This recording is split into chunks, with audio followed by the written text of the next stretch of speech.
Imagine this. You're standing at your bathroom mirror at 6 a.m., coffee still brewing, and you catch your own eyes in the reflection. For just a moment, you see something deeper than the person getting ready for another Tuesday. You see echoes of kings who once ruled empires, warriors who charged into impossible battles, magicians who bent reality with wisdom, and lovers who moved mountains for passion. Sound dramatic? Maybe. But here's the thing.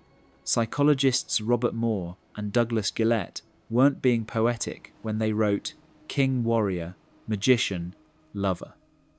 They were mapping the actual architecture of the human psyche. The king, your inner sovereign. Have you ever walked into a room and somehow knew exactly what needed to happen? Not because you were the boss, but because something inside you just knew. That's your king archetype stirring. The king isn't about wearing a crown or barking orders. It's about what the ancient Egyptians called ma'at, cosmic order. When your king is awake, you become a center of calm in chaos. You see the big picture when others are lost in details. Think about it. Steve Jobs wasn't just selling computers. He was creating order from technological chaos, establishing a new kingdom of design and innovation. Martin Luther King Jr. wasn't just giving speeches. He was channeling the king archetype to envision and manifest a more just world. But here's where it gets interesting. Your king can go dark. Ever met someone who thinks they're the center of the universe? That's the Shadow King, the tyrant who demands worship instead of earning respect, or the weakling who abdicates all responsibility. Ask yourself, when do you step into your power gracefully? And when do you either grab control desperately or run from leadership entirely? The warrior, your sacred fighter. The warrior isn't about violence, it's about boundaries. Picture the samurai, not in the heat of battle, but in the quiet moments before dawn, practicing their forms in perfect solitude. The warrior archetype is about discipline when no one's watching, about protecting what matters, about showing up when everything inside you wants to quit. Your warrior is what gets you to the gym when you'd rather stay in bed. It's what makes you have difficult conversations instead of avoiding them. It's what drives you to master your craft, not for applause, but because mastery itself calls to something primal in your soul. In the tarot, the warrior appears as the chariot, not charging recklessly forward, but maintaining perfect control over opposing forces. The sphinxes pulling the chariot represent the eternal tension between moving forward and holding back, between aggression and restraint. But shadow warriors? They're either brutal bulldozers who destroy everything in their path, or cowards who've never learned to fight for anything worth having. What battles are you avoiding that you know you need to fight? What are you fighting that isn't worth your energy? The magician, your inner alchemist. The magician sees connections others miss. Remember Gandalf? Sure, he could cast spells, but his real power was knowing things. The magician archetype is about pattern recognition, about seeing the threads that connect seemingly unrelated events, about transforming lead into gold, literally or metaphorically. Your magician is active when you're troubleshooting a problem and suddenly see the elegant solution. It's alive when you're reading people's unspoken emotions, when you're finding the perfect words to diffuse a tense situation, when you're creating something that didn't exist before. The ancient alchemists weren't just trying to make gold, they were trying to transform themselves. That's what your magician does. It takes the raw materials of your experience and transmutes them into wisdom.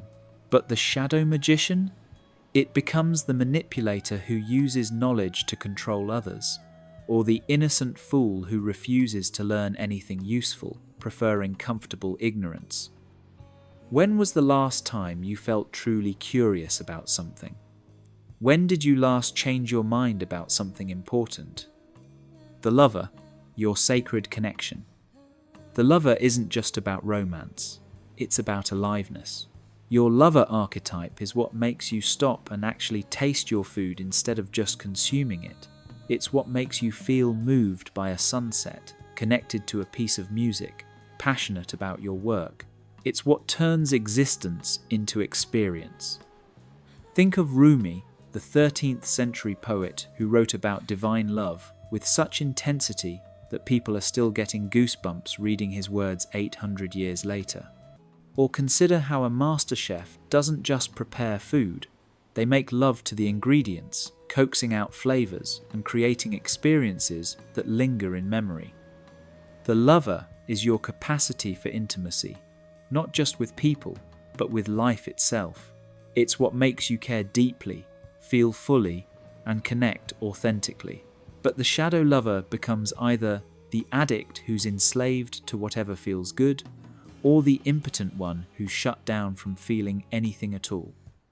What makes you come alive?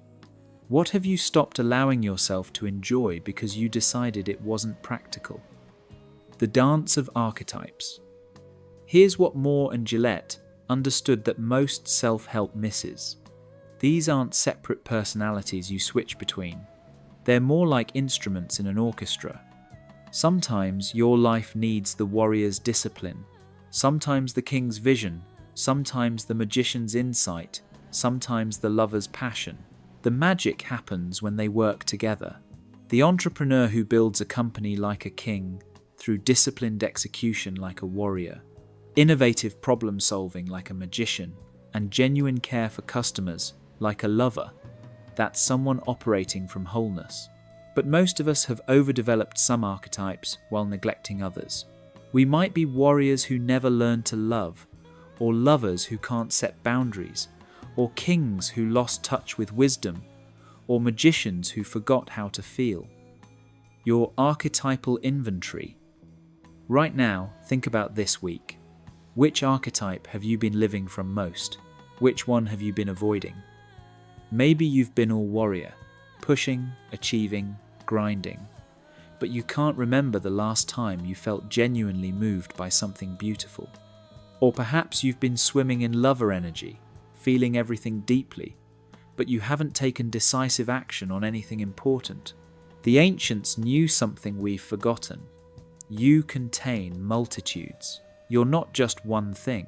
You're not meant to be. The call to wholeness. In a world that wants to put you in boxes, that rewards specialization over integration, that treats symptoms instead of seeing patterns, the 4 archetypes offer something radical: permission to be fully human. Your king gives you direction. Your warrior gives you strength. Your magician gives you wisdom. Your lover gives you meaning. The question isn't which one you are. The question is, which ones have you been ignoring, and what becomes possible when you reclaim them? Look in that mirror again. See the sovereign, the fighter, the wise one, the passionate soul looking back at you. They've been waiting for you to remember them. They've been waiting for you to come home to yourself. What archetype is calling to you right now?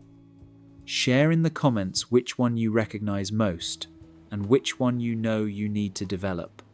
Let's explore this ancient map to modern wholeness together.